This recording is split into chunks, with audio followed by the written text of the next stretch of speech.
70년이라는 긴 세월 동안 시장에 온갖 폭풍우를 헤쳐온 것도 모자라 지금 이 순간에도 막대한 수익을 내고 있는 투자자가 있다면 믿어지시나요? 오늘 일본의 워런 버핏이라 불리는 전설적인 트레이더 후지모토 시게루, 그의 투자 철학, 그 비밀의 문을 함께 열어보겠습니다. 그의 경력을 상징하는 첫 번째 숫자, 바로 89입니다. 네, 맞습니다. 89살. 대부분이 모든 걸 내려놓고 은퇴할 나이에 그는 여전히 매일같이 치열한 시장과 마주하는 현역 트레이더로 살아가고 있습니다. 그리고 이 숫자를 보면요, 그의 실력이 결코 과거의 영광에 머물러 있지 않다는 걸 알 수 있죠. 정말 놀랍게도 불과 최근 2년 동안에만 그의 자산은 60억 원 가까이 불어났습니다.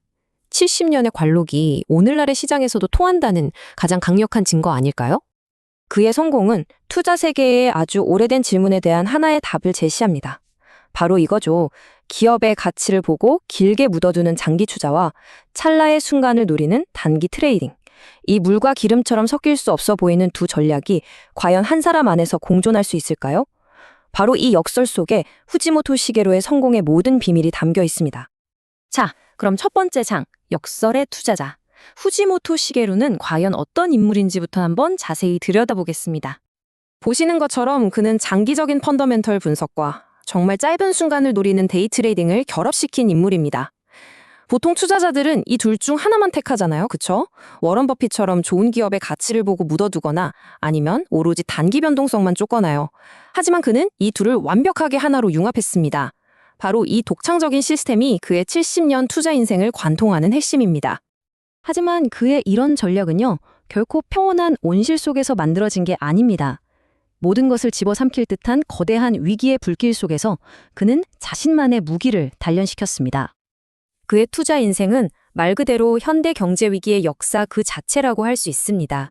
자산 시장이 하루아침에 무너져 내렸던 블랙 먼데이, 일본 경제를 수십 년 침체에 빠뜨린 버블 붕괴, 그리고 전 세계를 공포로 몰아넣었던 리먼 사태와 코로나 팬데믹까지. 그는 이 모든 거대한 파도를 넘어 살아남은 생존자입니다.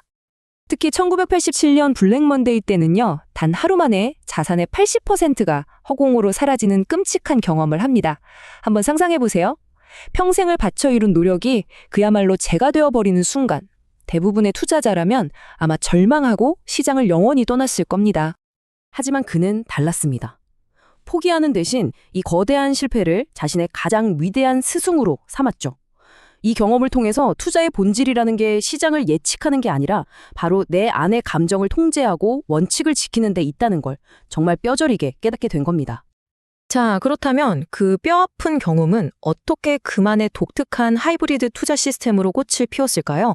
세 번째 비밀의 문을 열어보겠습니다. 그의 시스템은 크게 두 개의 기둥으로 이루어져 있습니다.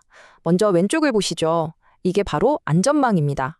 매출과 이익이 꾸준히 늘어나는 아주 튼튼한 기업에 투자해서 절대 무너지지 않을 단단한 기반을 다지는 거죠. 그리고 오른쪽, 이게 바로 엔진입니다.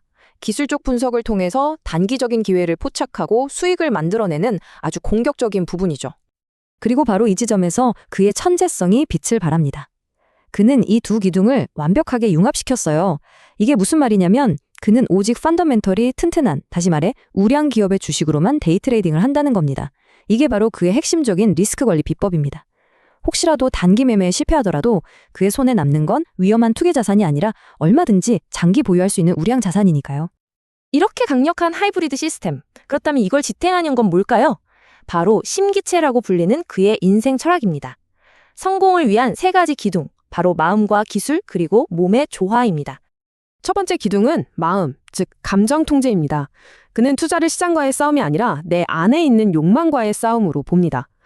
두 번째는 기술인데요. 냉철한 분석으로 최적의 타이밍을 찾아내는 능력이죠. 그리고 마지막은 몸입니다. 이건 단순히 신체적인 건강만을 의미하는 게 아니에요. 결정적인 기회가 왔을 때 그걸 잡을 수 있는 자금, 즉 재정적인 건강까지 포함하는 개념입니다. 그리고 이 철학은 그냥 하는 말이 아닙니다. 그의 일상을 들여다보면 정말 입이 떡 벌어지죠. 그는 수십 년 동안 매일 새벽 2시에 일어납니다. 일본 시장이 열리기 한참 전에 미국 시장의 흐름을 분석하면서 하루를 시작하는 거죠. 남들이 모두 잠든 시간에 그는 이미 글로벌 시장의 흐름을 꿰뚫고 결정적인 정보 우위를 확보하는 겁니다. 그의 기술에는 이 유명한 1대 2대 6 자금 관리 원칙도 있습니다. 마치 전쟁터에서 정찰병을 보내는 것처럼 먼저 1의 자금으로 조심스럽게 진입해서 자신의 가설을 시험합니다.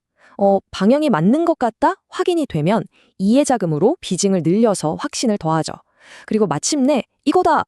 승기가 잡혔다고 판단될 때 주력 부다인 6의 자금을 투입해서 수익을 극대화하는 전략입니다. 그러니까 이건 단순히 자금을 배분하는 공식이 아닌 겁니다. 이건 대박이야 하는 탐욕에 휩싸여서 모든 걸 거는 그 충동을 막아주는 안전장치고요. 동시에 가장 확실한 기회에서만 수익을 극대화하도록 설계된 아주 정교한 감성 통제 시스템인 셈입니다. 자, 그의 전략과 철학을 모두 살펴봤습니다. 그렇다면 이 70년이라는 위대한 여정에서 우리가 가슴 깊이 새겨야 할 마지막 교훈은 과연 무엇일까요? 그가 가장 중요하게 생각하는 것은 바로 복귀, 즉 끝없는 자기 성찰입니다. 수익을 냈든 손실을 봤든 모든 거래가 끝나면 반드시 되돌아보면서 왜 그런 결과가 나왔는지 철저하게 분석한다는 거죠. 그러니까 중요한 건 이기고 지는 그 결과 자체가 아니라 그 모든 결정으로부터 배우려는 집요한 과정입니다. 그의 모든 철학은 이 한 문장으로 요약될 수 있습니다. 투자는 자신의 욕망과의 싸움이다. 결국 시장의 가장 큰 적은 다른 투자자나 예측 불가능한 변동성이 아니라 바로 내 안의 나 자신이라는 뜻이겠죠. 그래서 우리는 이제 알 수 있습니다. 일본의 워런 버핏이라는 별명이 단순히 투자 방식이 비슷해서 붙은 게 아니라는 것을요. 70년이라는 세월, 그 수많은 위기 속에서도 결코 흔들리지 않았던 그의 원칙과 감정 통제력에 대한 시장의 존경, 그것이 바로 이 별명의 진짜 의미인 것입니다. 후지모토 시게루는 자신만의 명확한 원칙이라는 단단한 반석 위에 성공의 성을 쌓아 올렸습니다. 그의 이야기는 이제 우리에게 마지막 질문을 던집니다. 당신의 투자를 지탱하는 원칙은 무엇입니까?